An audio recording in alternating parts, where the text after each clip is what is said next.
ஒரு கம்பெனில ஒரு பொண்ணு சேர்ந்து 15 நாள் ஆச்சு. காத்தால 8 மணிக்கு ஓனர கூப்பிடுறாங்க. சார் எனக்கு ஒரு 2 மணி நேரம் பர்மிஷன் வேணும்ன்ட்டு. எதுக்குமா பர்மிஷன் அப்படின்னு கேட்டிருக்காரு. அந்த பொண்ணு ஒரு காரணம் சொல்லுச்சு. அவருக்கு ஹார்ட் அட்டாக்கே வந்துருச்சு. என்னவா இருக்கும்னு நினைக்கிறீங்க? கொஞ்சம் யோசிச்சு பாருங்களேன். உங்களுக்கு இது உண்மையிலேயே இந்த மாரி நீங்க இந்த காரணத்த கண்டுபிடிப்பீங்களா அப்படிங்கிறது எனக்கே தெரியல. இன்ஃபாக்ட் அவர் இந்த கேள்வி என்கிட்ட கேட்டாரு. நான் வந்து இம்மீடியட்டா உச்சகட்ட ரீசன் அப்படின்னாரு. நான் ஒரு ரீசன சொன்னேன். இன்ஃபாக்ட் அதுதான் உண்மையாச்சு.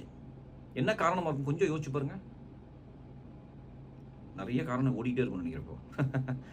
இன்டர்வியூ அட்டெண்ட் பண்ண போனோம். அதனால 2 மணி நேரம் பர்மிஷன் குடுங்கன்னு கேட்டுச்சு.